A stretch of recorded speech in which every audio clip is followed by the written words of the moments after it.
Good afternoon, everyone, and welcome to In Defense of Academic Freedom. This is our ninth session with guests Sherena Razek, Karim Mattar, and Bill Mullen, and my remarkable co-host, Anna Fader. I am Bassam Haddad, and I'll say a few words about the In Defense of Academic Freedom series, which now has the subtitle, The Frontlines of Educator Resistance.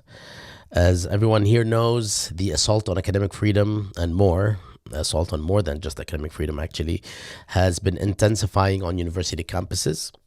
Our original series took note of cases of defamation, intimidation, and suspension that faculty are being subjected to in the United States and beyond. We aimed to raise awareness regarding the conditions and pretenses under which such violations occurred. In this new iteration, we will continue our mission, but under the title, The Frontlines of Educator Resistance.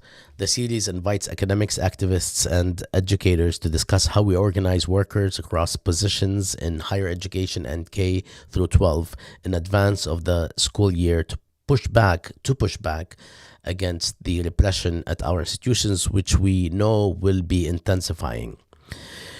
We discuss a variety of tactics, including leveraging internal processes with the support of unions, legal avenues, public pressure campaigns, and boycotts. If you'd like to contribute to future conversations, I encourage you to reach out either to myself or my co-host Anna at any time. We'll include contact information with the release of this broadcast on Jadaliya. Anna, as my co-host now for a few of these episodes, I'd like you to take it from here and share some of your initial comments with us. And by the way, all the bios will actually be on the final broadcast post on Jadaliya. So we will be reading excerpts of these bios. And Anna, if you'd like me to say a few words, let me say a few words about Anna. Anna spent nearly 2 decades in higher education, with the last 12 years dedicated to running the Bright Lights cinema series, a free public exhibition program that emphasized social justice films at Emerson College in Boston. Her termination and the cancellation of her series have led to a lawsuit claiming that Emerson violated her free speech rights. Additionally, Anna is an organizer with the Palestine Anti-Repression Network, which is a platform that co-sponsors this series. And that platform builds solidarity among educators on the front lines of resistance. Anna, I'll give you the floor.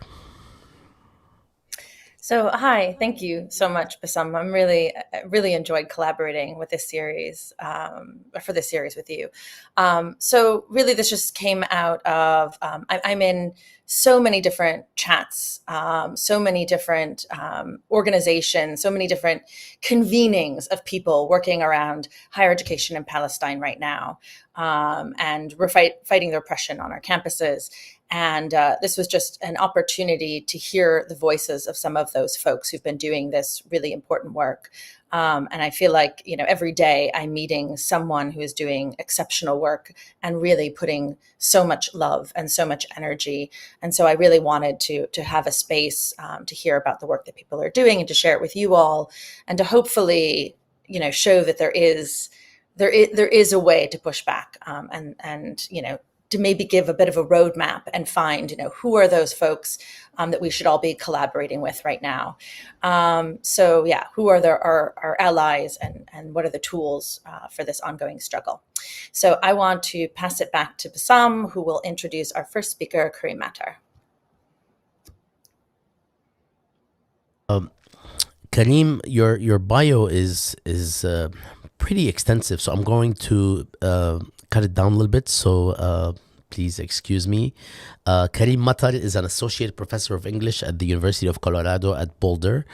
A descendant of survivors of the Palestinian Nakba of 1948, he works at the intersection of Palestine studies, the humanities, and higher education. These are very dangerous words these days, Karim. Intibih. Be careful. He is currently at work on 2 book projects, The Ethics of Affiliation, Palestine and the Future of Humanism, which seeks to develop a curriculum and a public pedagogy of truth and reconciliation in historic Palestine, focusing on the areas of education, culture, public institutions, civil society, and law. Second, writing the catastrophe, trauma, and responsibility across generations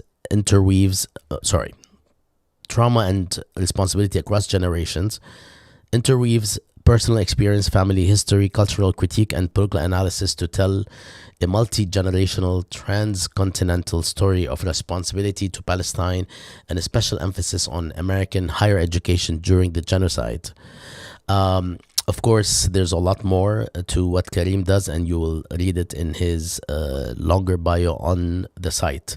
Karim, if I may ask you to start by grounding this conversation with an overview of developments in Palestine, which are always happening and are always dark, as well as the region, if you will. And then we'd like to hear about the ways in which we can keep Palestine as our North Star as we organize on our campuses this fall. That's terrific. Thank you so much for the warm introduction, Bassam and Anna. Thanks so much for having us on, and thank you moreover for putting together this exceptional and important series. Words, my friend, are much less dangerous than bullets and bombs, as we know. I'd like to start off with a disturbing fact that a colleague in the field of international law recently brought to my attention. In the 20th century, not a single genocide, not a single instance of genocide was prevented except via direct military intervention. I'd like to get back to the question of our responsibility as educators and activists to this fact in the Q&A. But for now, per Bassam's prompt, I'd like to give a very brief overview of conditions on the ground in Palestine itself and in the region more broadly in the last couple of weeks as an important grounding exercise. A lot of this information will be familiar to people who follow this program. As we all know, the genocide and the famine, the starvation continue apace in Gaza itself. In the last 2 weeks, the rate of men, women, and especially children who have been murdered by starvation is between 3 and 24 per day. And in the same period, approximately 50 to 100 Palestinian men, women, and children have been murdered by bombs and by bullets, including at Gaza Humanitarian Foundation so-called aid sites by the Israeli Defense Forces.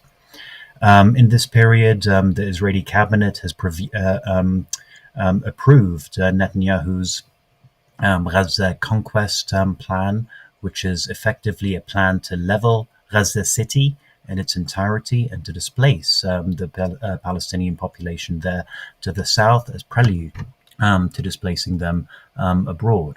The Israeli government is currently in talks with the Libyan government, the South Sudanese government, and other governments from around the world to take in Palestinians from Gaza. This is a culmination of what we know to be a long-term project of the ethnic cleansing of Palestine, which stretches back to the 14th of February 1896 with the publication of Theodor Herzl's The Jewish State, let alone the 8th of October 2023. In the West Bank, in this period, the Israeli government has approved further settlement construction in the E1 corridor, stretching from Mu'alim, Adumim, all the way through to the eastern end of the West Bank at the Jordan River. This project is particularly dangerous insofar as it splits the West Bank into two northern and southern regions and effectively renders the possibility of an independent Palestinian state as required by international law impossible. Minister of Finance and effective governor of the West Bank, Bezalel Smotrich, has been explicit about the objective of the further development of the E1 corridor as prohibiting the establishment of a Palestinian state, and very aggressive about this. At the same time, the IDF and settlers in the West Bank continue daily raids in Palestinian towns and villages, from Jenin and Tulkarem in the north all the way down to Al Khalil in the south. Yesterday, the IDF uprooted 1,000 olive trees in a town near Ramallah in the central portion of the West Bank, a form of ecocide to supplement its genocide and ethnic cleansing. These attacks are forms of terrorism against the indigenous Palestinian population of the West Bank. In this period, Netanyahu has also stated his advocacy of the Greater Israel Plan on Israeli television. This plan, which is actually inscribed within the founding charter of his party, Likud, which was authored by Begin in 1977, but has a much deeper history, of course. It's there from the very origins of the Zionist project in the late 19th century, comprises the complete territorial acquisition and colonization, not just of the entirety of Palestine, but also of Lebanon, Syria, Jordan, parts of Iraq, parts of Saudi Arabia, and parts of Egypt as well. It's a project of territorial conquest and expansion throughout the region, which the Israeli state is now putting into practice via its various moves in other parts of the region, to which I'll now turn. The region itself has been economically extremely fragile for decades, if not devastated by various aspects of this in this period. Populations in Lebanon, Syria, and Jordan especially are staunchly pro-Palestinian, if not of Palestinian origin themselves, and they often act and think at odds with subservient, weak regimes. The region as a whole is at a razor's edge at the moment. In Lebanon, in the last 2 weeks, Fatah, in a sort of Lebanese microcosm of the Oslo Accords of the early 1990s, has approved a plan to disarm the Palestinian factions in the camps. And in the last couple of days, Fatah, PFLP, DFLP, and Hamas have been disarmed in Burj al-Barajna, the largest camp in Lebanon, located in South Beirut. Hezbollah has not acceded to the demand of disarmament imposed by the US and the Lebanese government, and so it is now at odds with the Lebanese government and the Lebanese military. The risk of civil war based on this disarmament demand is very, very high indeed at the moment in that country. This would be absolutely disastrous. Just today, the Israeli government said that it would support the Lebanese government in its attempt to disarm Hezbollah, which is, of course, mainly located in the south of the country, and which, if Israel becomes directly involved, would comprise a form of occupation of the south of Lebanon, which is in accord with the Israeli state's long-term project of occupying and colonizing Lebanon, at least up to the Litani River. It's a very, very fragile situation in that country at the moment. In the last week, the Jordanian government, in response to Netanyahu's advocacy of the Greater Israel project, has reintroduced military conscription in the country for men aged between 18 and 40. Jordan has not had military conscription since 1991, around the era where it was negotiating peace with the Israeli state. They are terrified about Israeli expansion into Jordanian territory east of the Jordan River, but also they're absolutely terrified about the prospect of Palestinians from the West Bank being displaced into Jordan, which would cause serious destabilization in an already poor and fragile economy, whose population is in the majority. Between 50 and 70% of Jordanian citizens are of Palestinian origin.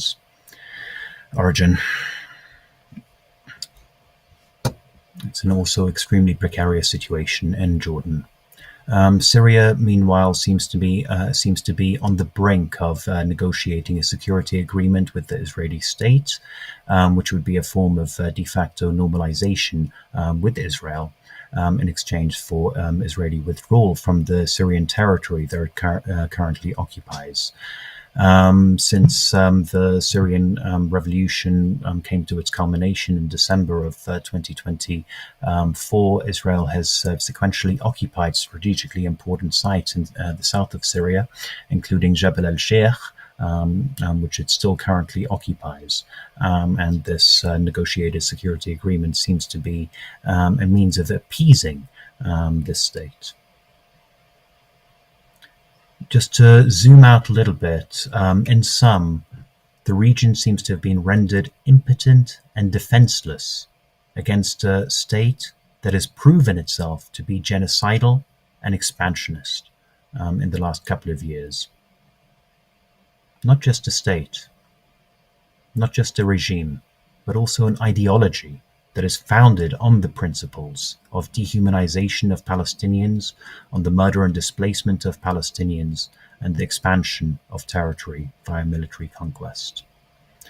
Richard Falk, the former UN Special Rapporteur for Palestine and now chair of the International Gaza Tribunal, has recently started making a case, or trying to make a case, for an international peacekeeping force in Palestine to prevent genocide.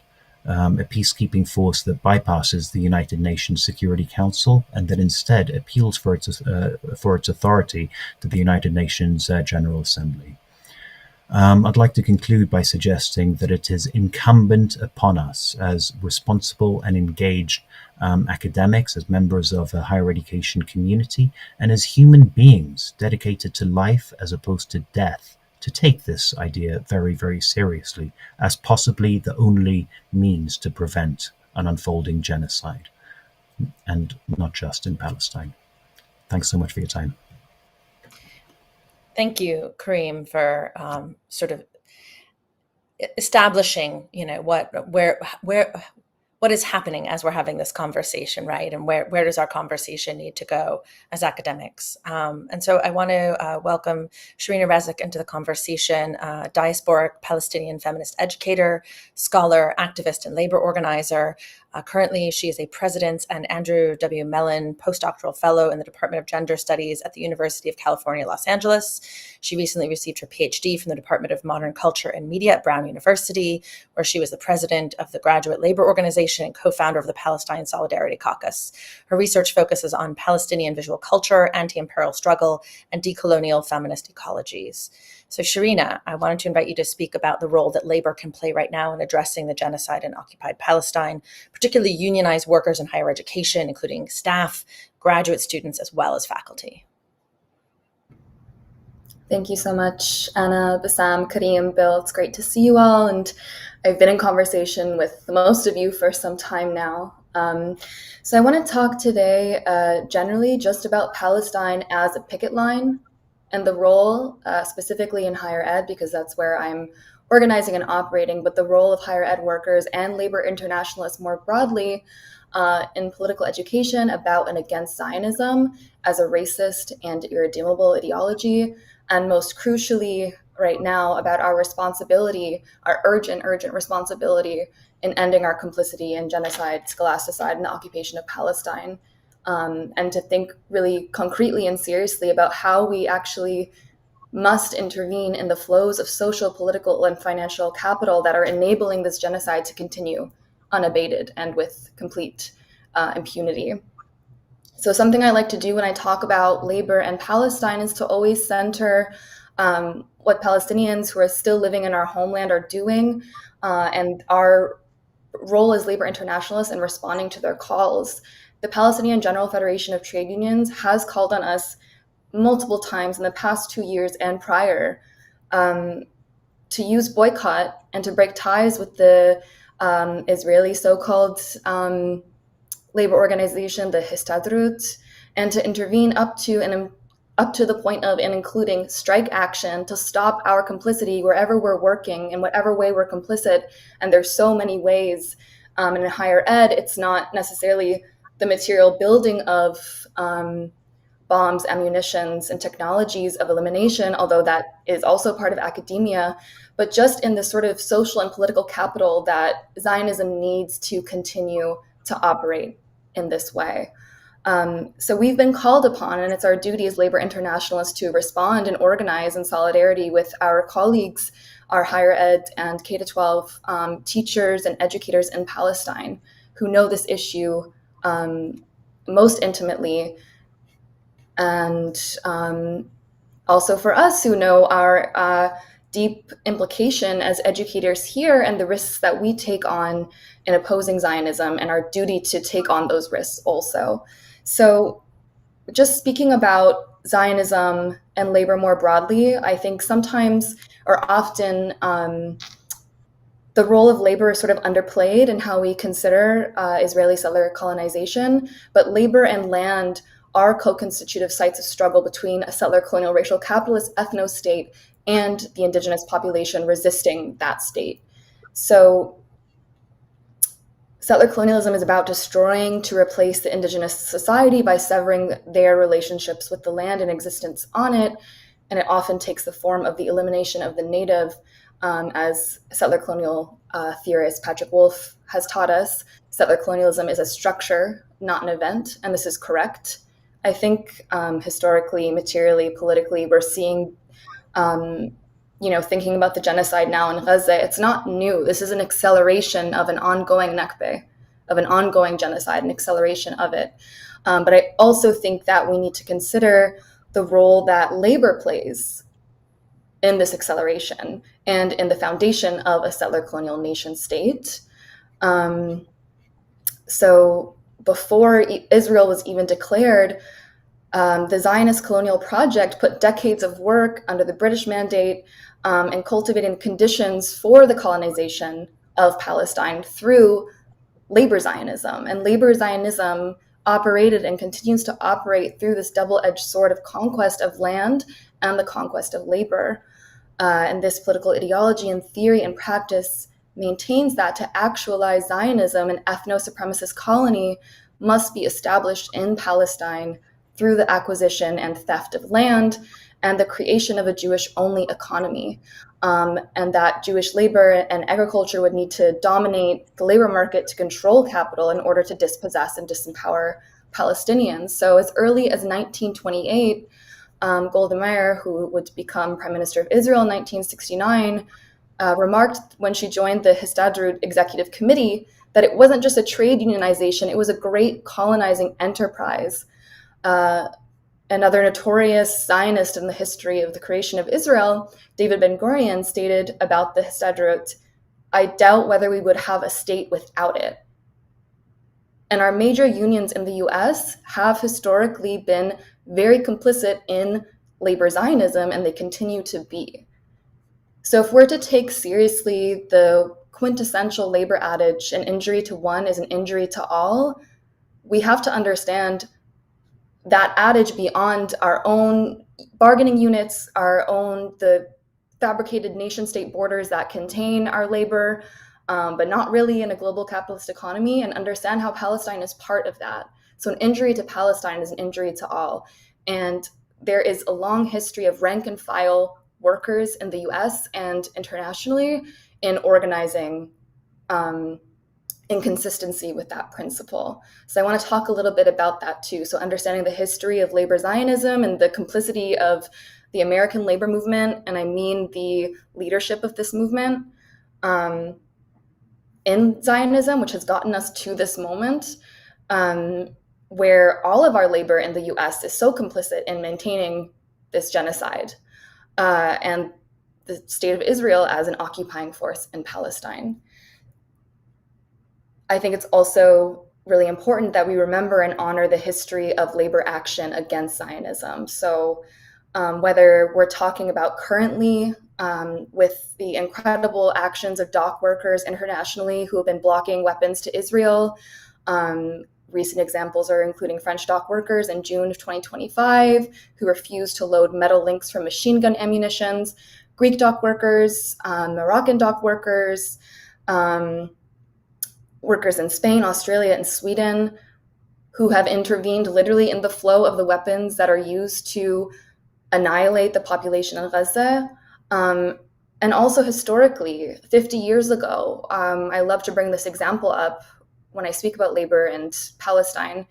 Arab and Black auto workers in Detroit led a wildcat strike and other actions to protest the UAW's complicity with Israel then in like the 70s, and won their campaign to have the UAW divest from Israeli state bonds at that time. So now I want to move us to higher ed specifically and the situation that we're facing as higher ed workers. And I give us this history because I don't like to separate higher ed out or exceptionalize our role as workers, which validate these claims that, you know, higher ed is particularly separate from other workers because we have, you know, the sort of elite ties to institutions that we do, which is something we must grapple with also. But I think we really have to build big tent movements and organize as an international working class as much as we can. And so we have to confront, reject those delineations. So still, to speak specifically about higher ed, Carmen Abulsi coined the term, a Palestinian scholar coined this term, scholasticide, 15 years ago or more at this point. And it was true then that Israel was committing scholasticide, and we're seeing again the escalation of that scholasticide, where there are no more universities standing in Gaza. We have to understand the deeply entrenched commitments that the institutions of higher learning have with this destruction, materially, politically, socially, and also to understand that these ties to Zionism and the destruction of education in Palestine are not a new or a fascist turn of the moment of these institutions, which have historically been operative in how white supremacy and Southern colonialism functions in the US and North America, across Europe, and in the world. So higher education workers and students are facing serious escalations on the part of the imperial universities tightening alignments with Zionism. That's true.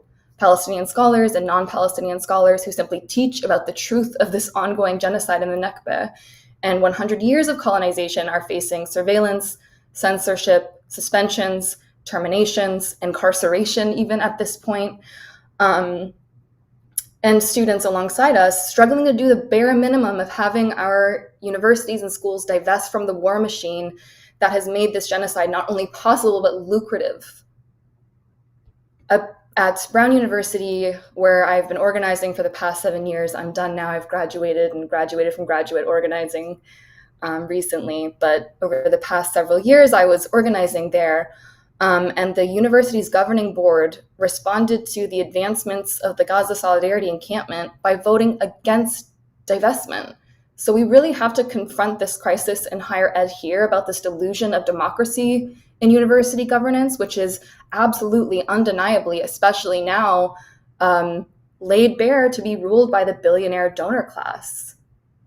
So I want to think, maybe more so in the question period, because I've been talking for a minute now, but I want to think about how we seriously confront the realities that we're facing now and how we continue to insist that because of our employers' investments in companies that are profiteering from this indigenous elimination, from this genocide, that we have an obligation to refuse and reject that complicity. And Palestine, despite these universities trying to say that it's an issue far away from us that doesn't have to do with our work or labor, it is part of our working conditions, and we have a right to refuse the colonial conditions of our work. And I will just leave it there for now.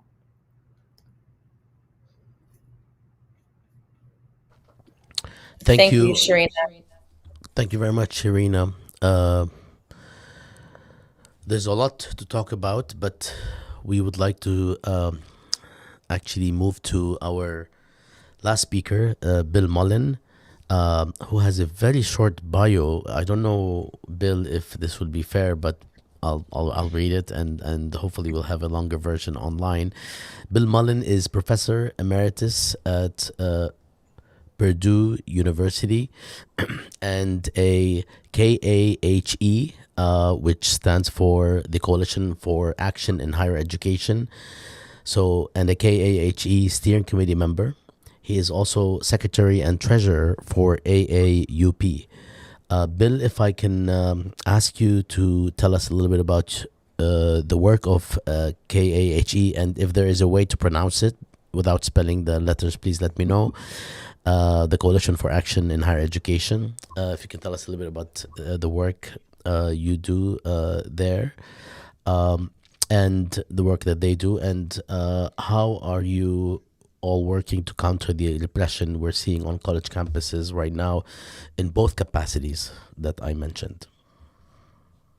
Okay, thank you, Bassam, and thank you and Anna and Jedalaya for hosting us and the important work you do. And it's always inspiring for me to speak with Karim and Sherena, who are two of the best organizers out there. So I am part of a group called Coalition for Action in Higher Ed, as is Karim and Sherena. And we have everything to do with Palestine, is the way I would begin. The group started in the fall of 2023 as the first waves of massive repression were coming down on university campuses after October 7th. The hub of KAHE, when it formed, was the University of Pennsylvania, which was one of the first universities at that time to begin cracking down on student protesters and on faculty. And I want to tell one backstory to KAHE, which doesn't get told all the time. 2 weeks before October 7th, I was involved with, as well as many other people, with putting on a Palestinian literature festival at Penn. Some of you may know about it or remember it. It was headed up by the novelist Susan Abu Hawa. We had 100 Palestinian writers come. 2 weeks before October 7th, they were trying to do everything they could to shut us down. The administration, the board of trustees were harassing us. There were doxing trucks driving around the campus. Huda Fakhruddin, who teaches Arabic literature at Penn, who was a member of our organizing committee for the festival, was getting death threats even before October 7th because of the fact that Palestinians were going to come to Penn. And I tell that story because, as Sherena has pointed out, the American university has a long history of complicity and silencing and repression and violence against Palestinians on its campuses. And KAHE has tried to respond to that in very particular ways. So in the fall of 2023, we formed an ad hoc group that was trying to defend those people at Penn, students and faculty, who were being egregiously harassed and threatened with all kinds of terrible things. And we kind of decided to make this a national movement. We knew that suddenly, within weeks, what was happening at Penn was happening everywhere, right? And Anna, you know this story really well, right? Because your story is part of that story. And about 24 of us really formed a grassroots volunteer that was trying to raise the possibilities for self-organizing among faculty in the face of this repression. And when I say self-organizing, no one was coming to save us. That was very clear. The administrations were not. The federal government was actually, our enemy. State legislatures were after us. We had no choice but to fight back on the ground. And one of the entities that we felt was even being slow to respond was our own union. I was a member of the American Association of University Professors, and we thought that AUP was moving really way too slowly to take up a defense of people who needed to be defended. So we got to work, and we decided to choose April 17th, 2024 as a day of action for higher education. The idea was to encourage people on their campuses to organize local protests to defend free speech, academic freedom, the right to protest, to protect DEI, all of the things, which have been under assault. And happily, about 100 campuses participated. It was a good showing of rank and file faculty and students.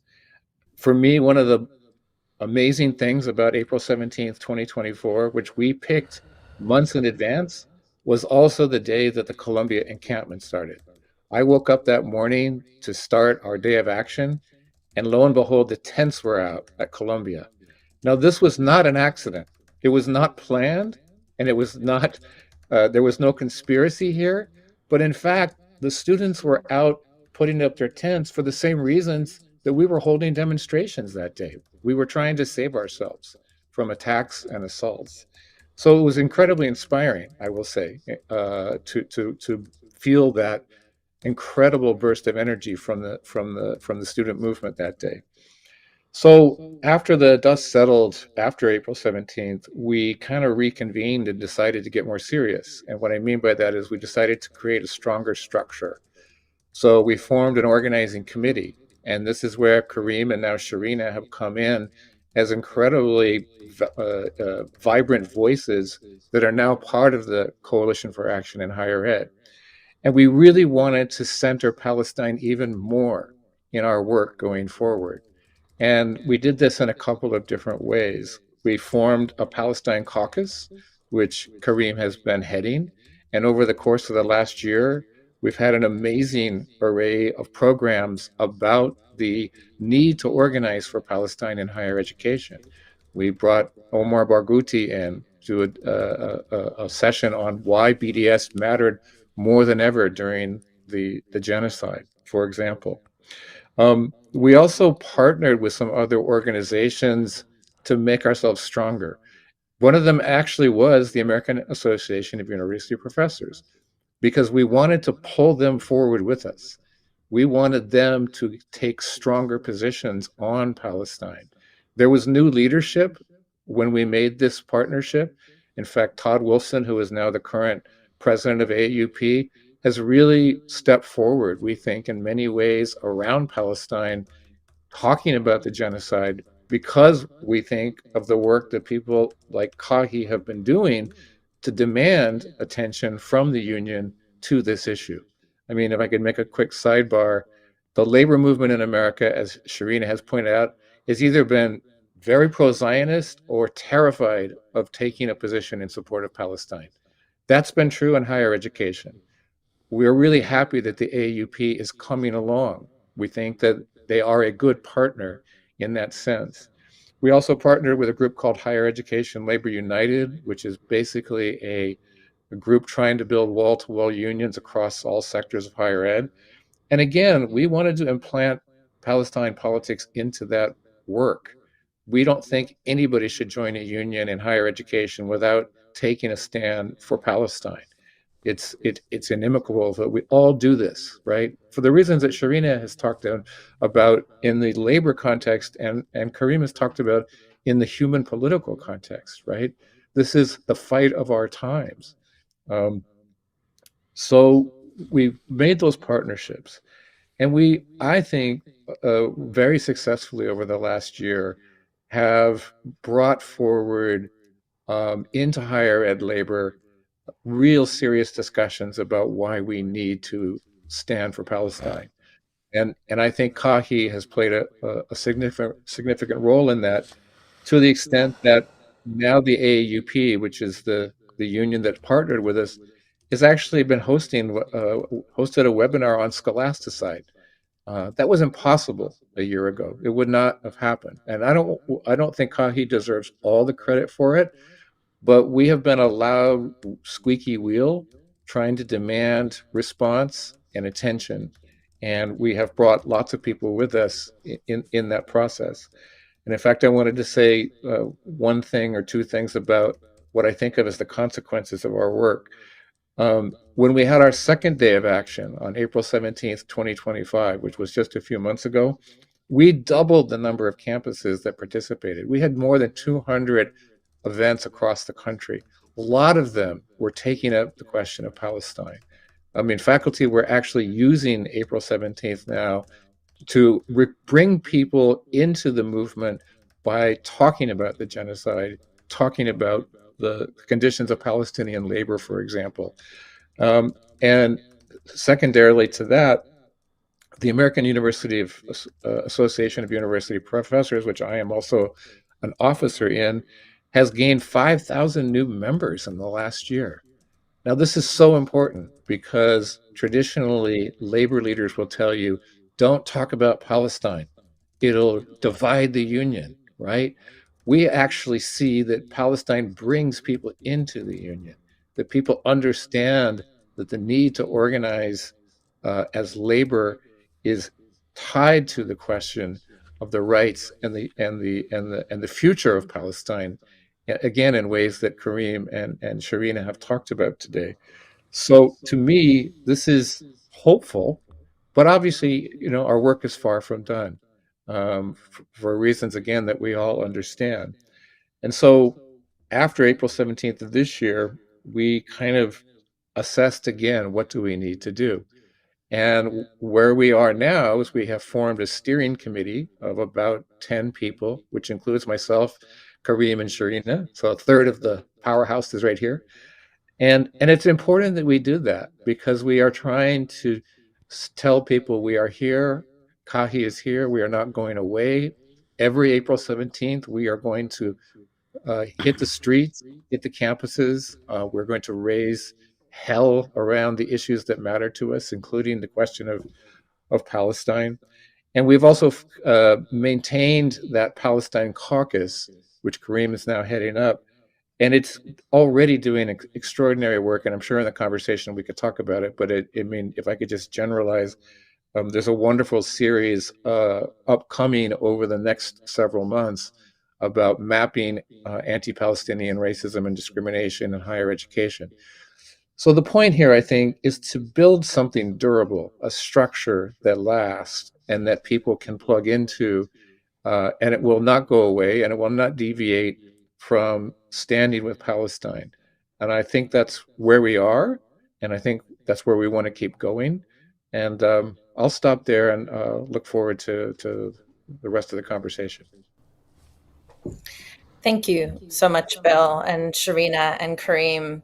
And I really appreciate this, talking about organizing across jobs in higher ed, to see us all as workers within the institution, to see us as workers in a broader context and an international context, and how can we build power as workers, and use that power to actually to succeed where our governments are failing right now. So I just want to open up with a discussion question, and folks can kind of take it wherever they'd like in the time that we have remaining. So I know this was true last summer, and I'm sure it's true this summer, that all of these academic institutions, their administrations, are working to change policies and procedures in preparation for the fall, while faculty are off contract, while students are away from campus, in order to make the work that we do more difficult. And so I'm just wondering how we can all go into the fall semester with sort of to meet these sort of challenges, and who are our allies, our organizational allies in this struggle. And so whoever wants to start with that question, and wherever you want to take it. Yeah, I can start. Sorry. I can start. You know, I have to the first part of your question, Anna. I have a long-term answer and a short-term answer, and I think we have to keep both of those horizons, so we can act in the moment, but also think about where we need to go in the future. So in the short term, the summer is a time to get organized. It's a time to really work our structures and plan our campaigns and set our benchmarks and be really concrete about what steps we need to take, and to anticipate what we're going to be up against, and to assess the shifts in the situation, and to build our resources, build our coalitions in that sort of hiatus that you're right, that university administrators use to consolidate and reconsolidate their governance structures to force us out and to disempower us in our movements. Definitely saw that coming into fall semester last year with these really insidious updates to university protest policy and the likes. And from things as small as you now need to get permission and a year in advance to table at orientation or whatever it may be. They do these things really strategically and meticulously. So, in the short term and long term, I guess, for our movements, we really need to get organized in a concrete way and stop being reactive and start being proactive in our approaches to these things. We know how they operate. We know their strengths. We know their weaknesses, or we need to study them and know them even better so we're more prepared to respond. The The long-term answer to that question is we have to dismantle this hyper-hierarchical structure of university governance. Boards of trustees and the complicit managerial class of administrators service only settler colonialism and racial capitalism. The extortion of these universities is laying bare how hollow their purported commitments to education are. These are hedge funds with schools attached, which is, I've heard many colleagues describe them in this way, and it's spiraling out of control.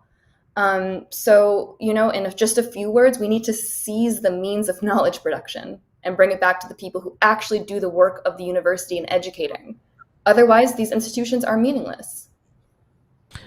Before, if I may ask, Sherena, I mean, that's a bold, ask, even if it's what's necessary. Do you see, how difficult is it to actually dismantle these sorts of structures within the university without dismantling the broader societal structures that actually, give rise to these? In other words, short of actually, quote unquote, changing the world, is there anything specific that you're thinking of that faculty, staff, and students, as well as admin? There's a lot of admin folks that actually have that desire, but because of their fear of being reprimanded by higher ups, they are kind of quiet. But is there any steps that one can take short of overhauling the entire system? Unionize your workplace. I think when I was part of the grad worker unionization effort at Brown, yes, it was because we were severely underpaid and I was barely making rent and parents were barely being able to feed their kids and all of those sort of bread and butter issues we think about with a union.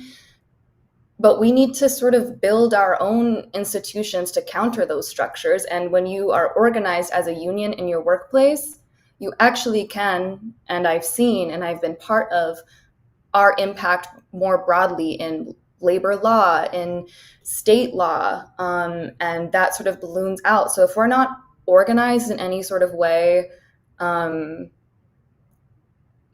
think like the importance of rank and file is so valuable to me. And I think because it's kind of, for those of us who don't come from intergenerational wealth, for those of us who are the kin and descendants of the wretched of the earth, the only real power we have is this collective power.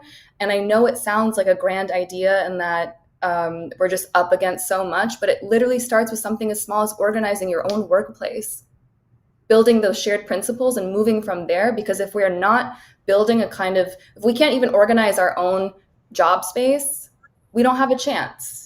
So that's kind of giving us the training and the tools that we need to push further and higher up. And I think what needs to go hand in hand with this organizing is labor education, to understand what is our power beyond just our own working conditions in our own work environment. As somebody who helped to organize a staff union at Emerson, I can say that education is woefully lacking. And I think for a lot of people who are in unions, this complacency, this detachment, this idea that, I pay money almost like insurance and that union is there when I need them, rather than the union is all of us. And it is the only way that we have power over anything, really. And so I love these conversations about, how we can organize, but also how we can build our power and how we can use that to counter the power right now at these institutions that is, masks off in the last year and a half, right? These institutions are not there, really, you say hedge fund, that at Emerson, they would say a real estate holding company that confers degrees, but, same idea. And so how do we drag these institutions back, kicking and screaming, to what their actual mission is? So, yeah, thank you for that. And Karim, did you want to? Yeah, I join just the want to conversation. countersign everything that Sherena and Anna just said.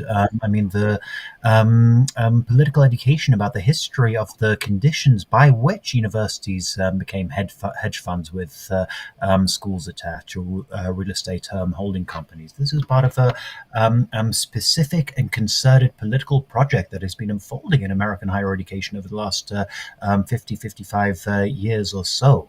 Understanding the neoliberal, market-oriented, and also ideological imperatives that undergirded this specific development is essential for unpacking it. And I just want to foreground the importance of certainly unionization at our local institutions, creating collective structures across institutions via organs like the Coalition for Action in Higher Education, or we like to call it KAHI Bassam. And also across issues, right? We have to develop ways of connecting the economic attacks that we're seeing in higher education via corporatization, via adjunctification, via the artificial fabricated conditions of precarity to which students, staff, and faculty are increasingly being put, and the kinds of political issues that we've been talking about today. Certainly Palestine, but also DEI, LGBTQ plus rights and representation on campus that are also under systemic assault, as we all know. We need to find ways of thinking of all of these things alongside one another. A simple, clear way of putting it might be to raise the question of the relationship between Project 2025 on the one hand and Project Esther on the other.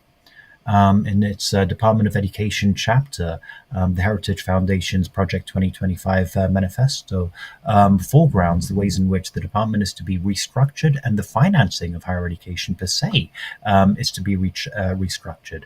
It's not just ironic that the Heritage Foundation is also responsible for Project Esther, a plan to systematically dismantle the Palestine solidarity movement on campuses around the country. So by raising the question of the relationship between 2025 and Esther, we raise the question of the relationship between the economic attacks that we're seeing in higher education and the political attacks, the ideological attacks that we're seeing in higher education, and therefore create the political education necessary to create collectivities and solidarities across issues that might seem to be separated from one another in our sector. So countersigning collectivity and solidarity, and the need for thinking intersectionally about the many challenges that we're facing. If I could just jump in and second again what has been said, just to give examples of what Karim's talking about, and I should have talked about this. KAHI really is a coalition. There are faculty workers at the center of it, but our partner groups include JVP, Jewish Voice for Peace, includes Palestine Legal, it includes YDSA, Young Democratic Socialists of America. We think the coalition approach is really necessary, as Karim has said, to tie together these issues of we need to be anti-capitalist, we need to be anti-racist, we need to be pro-Palestinian, and we need all hands on deck, all forces working together as much as possible on all these. One other group that I should have mentioned we partner with is the Sanctuary Campus Network, which is a new group devoted to just trying to protect immigrant students, right, on campuses. So all this work is the same work in a way, and Palestine in many ways is at the center of it.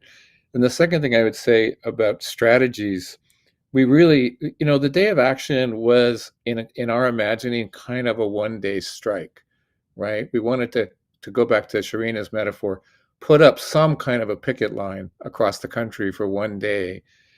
We need to take very serious the possibility of building a national general strike in higher education. I mean, to his credit, Todd Wilson, who's now heading the AUP, is using this language as a way of resisting fascism, which is the way South Korean workers responded when they were facing a massive authoritarian threat from the state. And as I think of it, we need to reclaim the space of protest and dissent. We need to make possible encampments and picket lines and take back public spaces and directly confront the state through direct action, through strikes. We have no choice. This is the way we're heading. And the last thing I would say is we have to remember that these people, I was going to use an obscenity, I won't because I don't know what our audience is. These people are really unpopular that we're up against. They are unpopular. And so is the genocide, okay? And what I mean is the gap between the people who are ruling us and ourselves, and I include a lot of us in that, is substantial. And we have to keep the optimism that we can win and continue to win these people to the kinds of actions that we're trying to organize. And part of that is just courage. It's just going out there and doing it and showing you that you can do it. And of course, we're all facing some kind of recrimination, but we have no choice but to try. Can I interject with the general question, which has to do with the strategy? And I'm not sure if this is the right forum to talk about these things, but I think we should keep things in the open at all times, for the most part. What can I get a sense from all of you, including Anna, because you've had your serious share of these issues. In this current moment, there are a lot of people and groups who are equally frustrated with this attack on higher education. But not all of them care about the same issues, and certainly not about Palestine, at least not beyond this idea of, oh my God, it's horrible what's happening there, and then they just walk away. But they're not willing to invest in ways that might jeopardize anything that has to do with their jobs and so on. And there are others who don't even care about Palestine, actually, but who do care about what's happening to the university. What is your take on how to manage and navigate potential collaborations, alliances, and does everybody have to work with everyone on all issues, or can there be sort of a simple strategic approach where all parties are aware of what they hold in common and what they might not? So how do you suggest one navigates that? Because on the one hand, one can say, screw it. No, we're not going to take in people with whom we are not intersubjective about, or, intersubjective about a number of things, from intersectionality to what have you. You can say that, but it comes at a cost. At the same time, to go full force and collaborate wholeheartedly with the word moderate and extreme are horrible. I shouldn't use that. But to work with mainstream folks wholeheartedly and put all your eggs in that basket means that there are some demands you're simply not going to make. And these are essential demands that have to do with human dignity and self-determination for all peoples, including in Palestine. To do that, you have to water things down. So how would you navigate that? I know this is not an easy question, but how would you start thinking about this? If you can just share some ideas with us, starting with Shereen and Karim and Bill, so we can have a sequence, if you don't mind. You can pass if you like. And then, of course, Anna, I'd love to hear your take. If I may, I'd like to start. This is an absolutely foundational question, Bassam, that we've been thinking about very deeply in CAHI and every other organizing context that we're involved in. And I'd like to start specifically because Sherena and Bill and Anna might want to push back on me a little bit. This is not necessarily a popular or a general perspective. One of our colleagues in CAHI and in other organizing contexts, Heather Ferguson, recently came up with the phrase legible discursive frames to describe how we might present a politics that is not necessarily appealing in its details to a general mainstream audience, but which nevertheless does the job of creating this coalition, creating collectivity, creating solidarity where it's most needed. Another way of framing it might be along the lines of strategic universalism. One of the AUP's founding concepts is academic freedom, which is a very, very important context to hold on to, concept, as well as practice to hold on to in this time and to use as a tool to facilitate collective pushback against the forms of repression that we're seeing specifically in higher education and also in other spheres of American society at the moment. This concept or this tool is valuable when it comes to these kinds of issues, as it's something that is universally held onto as a foundational value or principle that determines the possibility of education in the first place, that determines the possibility of independent teaching in the classroom, autonomous research, and the ability of faculty to organize for themselves for the issues that they see as particularly valuable. Now, it is clear on the basis of an academic freedom article that the ways in which Palestinian and pro-Palestinian teachers and scholars are being targeted and attacked on the basis of false definitions of anti-Semitism purveyed by groups like the Anti-Defamation League is totally unacceptable. This is a violation of their fundamental academic freedom. So even if you have a scholar, a teacher who is antagonistic to pro-Palestinian positions, then that scholar or teacher, as a condition of his own employment in a university, must necessarily advocate and support academic freedom. So what I'm suggesting is the use of these kinds of strategic universals as tools to create solidarity where political disagreement exists, and thus to create collective pushback against the forms of repression that we're seeing. Again, I'll just end my brief comment by saying that not everybody necessarily agrees with this strategy. Yeah, I think I can add to this, Karim, and thanks for the question, Bassam, because we do have to think about, I'm all about thinking about concrete strategies, and I think higher ed movement organizing more broadly has a lot to learn from the graduate student worker mobilizations that have happened in recent years, because we have had to move really concretely and really strategically to make the advancements we've made. And in my union, to give a real concrete example, that involved how do we approach, because you had someone like me organizing in that union and others, how do we approach the question of Palestine in our unionization efforts from day one, where this could be framed as a really contentious issue, and the kind of strategy can also be weaponized, right? So people would say, people with good intentions, people who were even in solidarity with Palestine and our struggle, would say strategically, we should win our union before we make any sort of political stance or statement that could undermine our efforts or could be divisive, etc.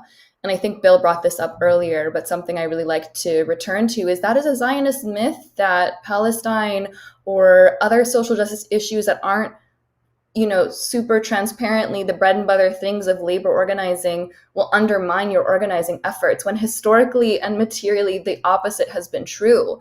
And my union was the fastest growing union in the state of, a small state, mind you, but nonetheless, the fastest growing union in the state of Rhode Island, while taking an unapologetic stance on divestment from Israeli Zionism, or from Israeli settler colonialism, genocide, occupation, and also by doing wall-to-wall organizing at the same time. And that those two things were not counterintuitive to each other. And when it comes to building these solidarity lines, like the NEA, the National Educators Association, just ran a really important resolution on dropping the ADL, and it was overturned by their horrible anti-democratic union leadership. And again, go to the strength and the power and importance of rank and file. But nonetheless, like, this anti-ADL organizing has been going on since at least 2010 and has remained a campaign because there was a multiracial coalitional organizing effort behind it. Like the Movement for Black Lives, Red Nation, the Center for Constitutional Rights, were all together on dropping the ADL. And I think, when it comes to the term of academic freedom or academic unfreedom, I have a lot of questions that are both strategic and also maybe more philosophical. But, to Karim's point on strategic universalism, I'm super allergic to the term universalism from a theoretical and material standpoint. And this is just my anti-Enlightenment Western imperial formation of thought and how those forms of thought kind of maintain empire to this day in more insidious, maybe less obvious ways, even through concepts that sound universally good, like academic freedom, which we've never really had. And I think Palestine exposes the untruth of that facade of a statement of academic freedom. And so as educators, I think we need to really interrogate what we mean by those terms and those concepts, how they've actually operated in the world, and how also you can't have anything akin to academic freedom with any sort of exception on Palestine. And I always go back to June Jordan on Palestine as the litmus test. Palestine intersects in all of our social justice issues, on our anti-racist issues, on our feminist issues, on our labor issues, on our issues in higher ed, and on quote unquote academic freedom.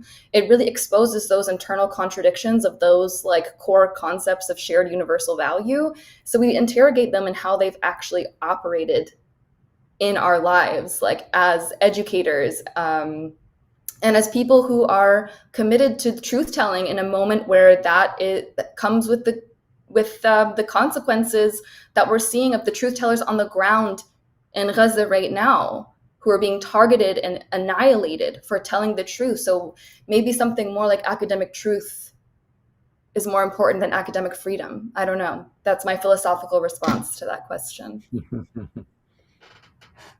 I like that last point, Sherena. That was great. Bassam, that's such an amazing question. My head is hurting thinking about how wonderful it is. I'll just say a couple quick things. I think we've all been frustrated by thinking that if you invoke concepts like academic freedom and faculty governance and protecting democracy, that's going to be enough. It's not enough. We actually need new language and new tactics and strategies to describe the political moment we're in. And, to kind of Sherena's point, I think Angela Davis said a long time ago something like, none of us are free until Palestine is free. Those slogans really mean something now, actually, to way more people than ever could have imagined, it might mean something to.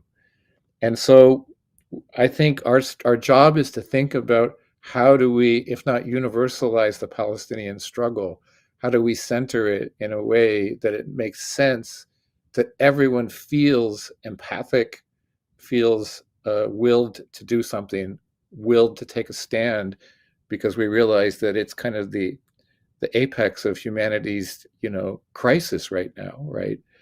And the last thing I'll say is, and I don't know if this is a successful strategy, but CAHI formed an anti-fascism caucus this summer, and there are lots of people who respond to that signal that the U.S. is entering a crisis of fascism, and that has a lot to do with Palestine. My argument would be that Gaza is in some ways an expression of the fascist will globally right now. That's why so many Western powers, imperial powers, are standing by. Many of them, like Italy, are run by former fascists, right?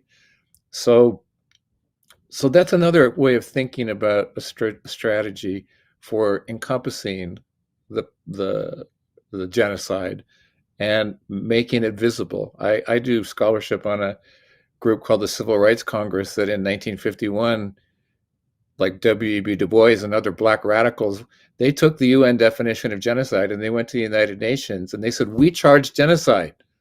We think America is killing Black people. We are the Jews of this country. To me, that was a strategically brilliant move right, to actually try to bring one genocide home to another genocide, a slow genocide. So that doesn't really answer your question, Bassam, but I think we're all thinking really hard about it because we realize how much we're up against.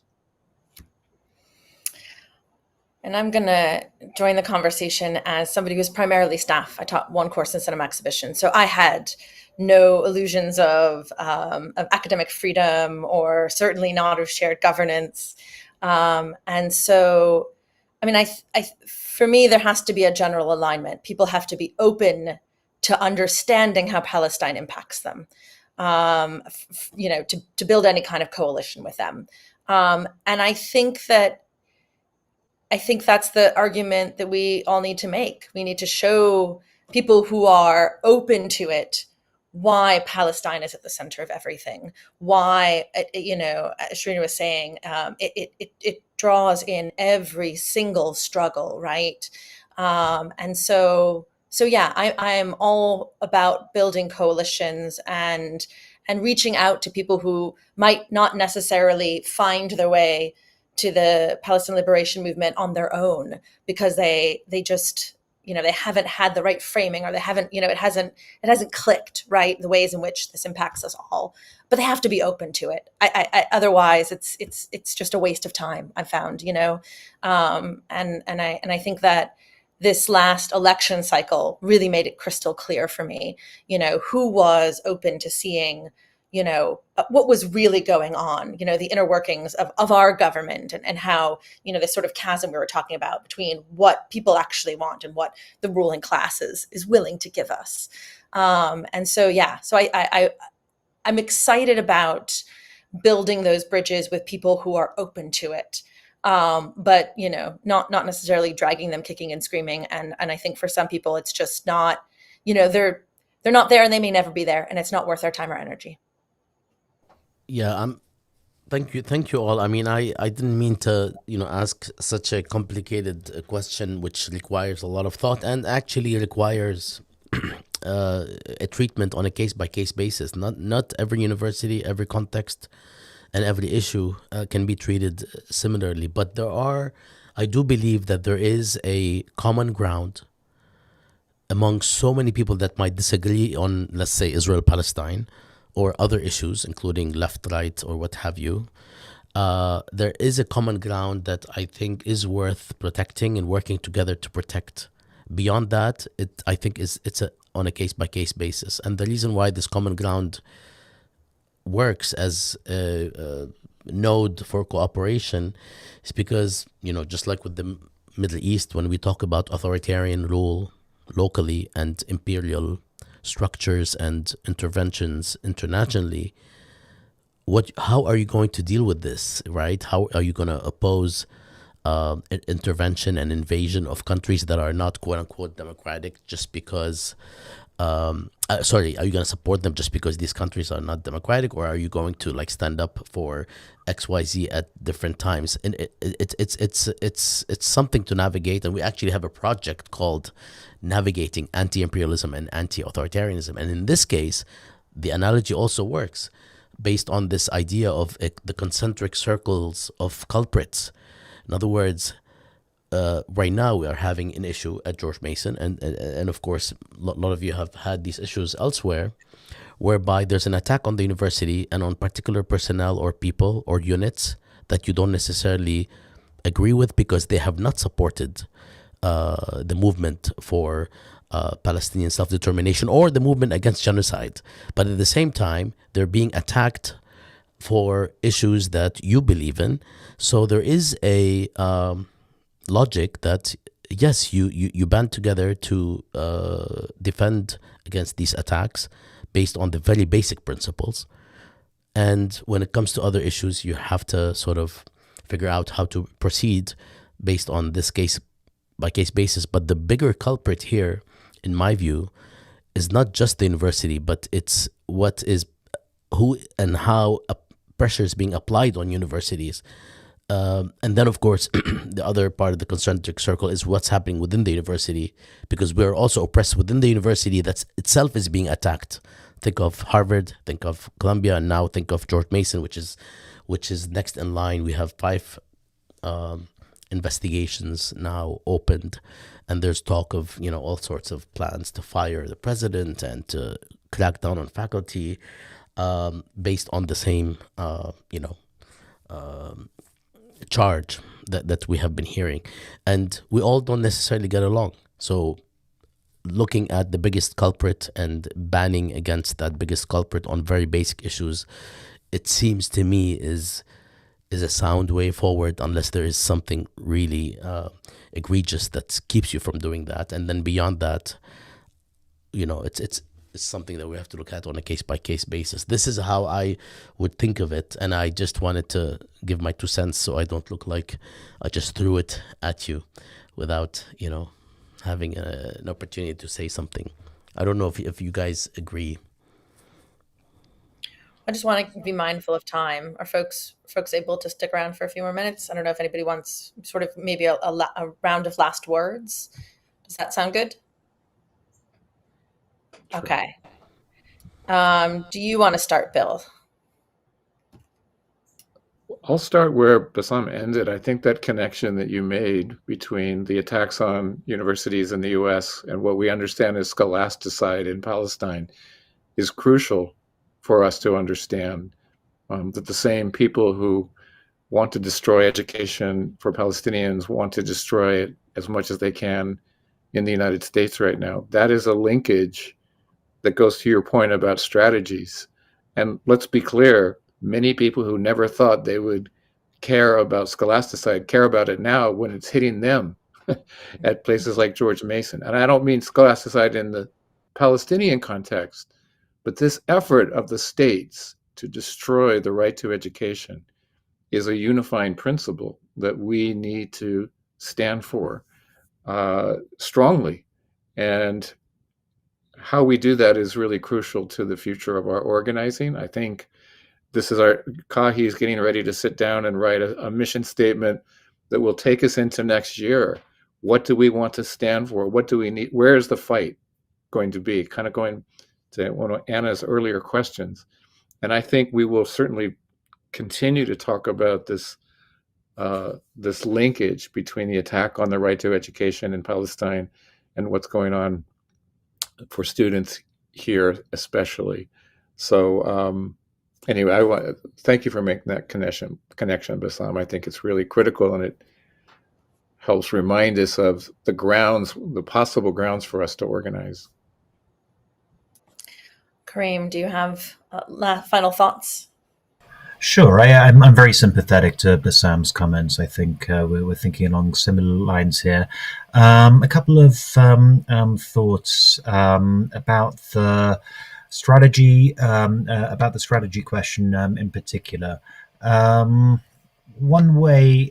possibly helpful way of thinking about outdated, limited, flawed, inequitably applied concepts like academic freedom is as Noura Arakat thinks about the law. Of course, the law, the international legal system developed in the wake of the Second World War and reproducing certain colonial structures, even as the United Nations was founded to undermine the system of colonization in the first place, is limited, is imperfect, and carries with it its own blind spots that must be addressed in any serious consideration of it. But at the same time, it's a tool. One of many at our disposal that we might use and put to use strategically when it comes to addressing certain difficult contexts. So awareness of the limitations of the tools that you're using, even while using them, is important. And I totally agree with what Anna and Bassam are saying about red lines. There are red lines for me. Not calling a genocide out, not saying the word genocide is a red line. I really appreciated Sherena's earlier comments about the temporality of the issues that we're addressing and having to cater our various strategies to the short, medium, and long-term problems. I'd like to think about strategy. I'm increasingly thinking about strategy in terms of layers as well. Political education is a very important layer, and we're pursuing this in the Palestine caucus via the Mapping Anti-Palestinian Discrimination, Harassment and Misinformation in U.S. Higher Education series that Bill mentioned earlier. This series is very much intended to demonstrate the ways in which external special interest groups, like first and foremost the Anti-Defamation League, are using false definitions of anti-Semitism in order to clamp down on Palestine activism. We want to educate a general higher education audience about the agency of these groups and the kinds of repression that we're seeing, including directly writing federal policy about this. Another layer of strategy is activism and advocacy, as we've been talking about. Part of our work is pushing organizations like the American Association of University Professors towards, as Bill also mentioned, taking stronger stances on Palestine. This is in early stages, but we're thinking about the ways in which we can most effectively facilitate movement in these sorts of groups. And another layer of organization is, of course, mass mobilization, as everybody has been talking about. Todd Wolfson of the AUP has increasingly been talking about a general strike that I think would require strong collaboration between higher education organizations and beyond higher education itself to be impactful in the way that we need it to be to push back against the multifaceted crisis that we're facing. So political education, activism and advocacy, and mass mobilization as a tripartite political strategy to deal with some of the challenges that we're facing in and beyond higher education at the moment. And Sherena, any final thoughts you want to share? Yeah, I'm just thinking about all of us going into new semesters now at our respective institutions, and some of us not because we've been forced out of them for our principled stances against this genocide.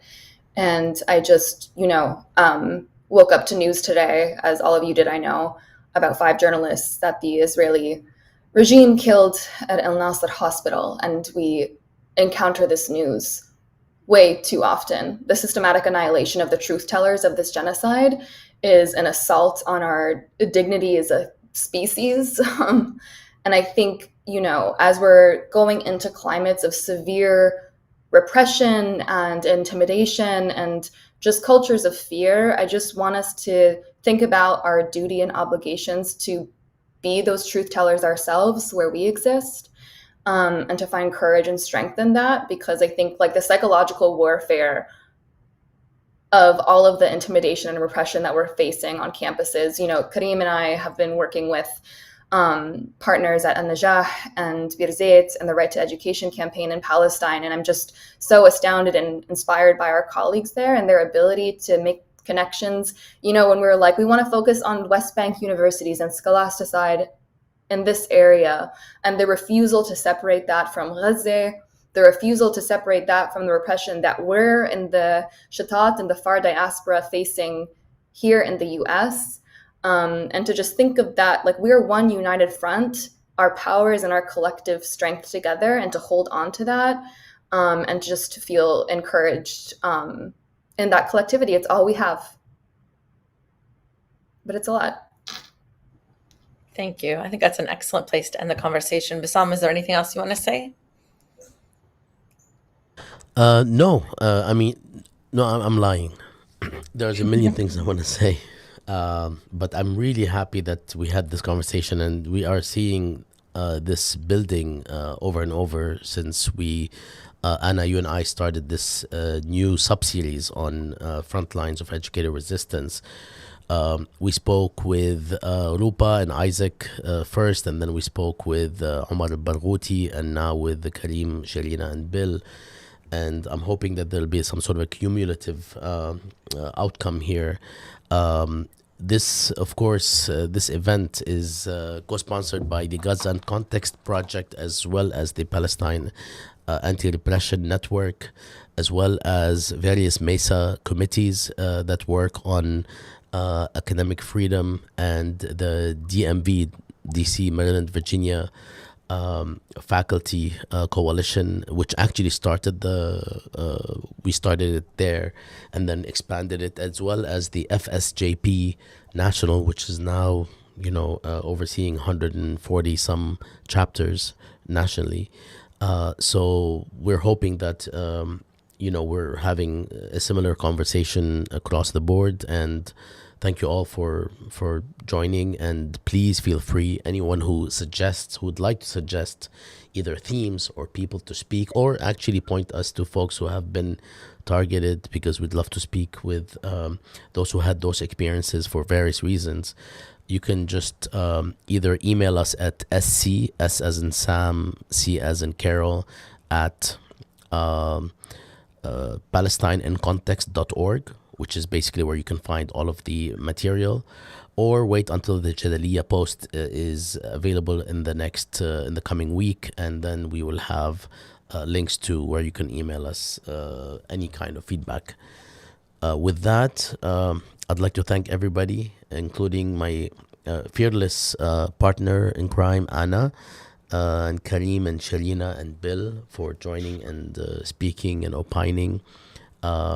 This is a long journey, and I'm glad that everyone is looking fierce. And I know we're tired, but we're not about to give up.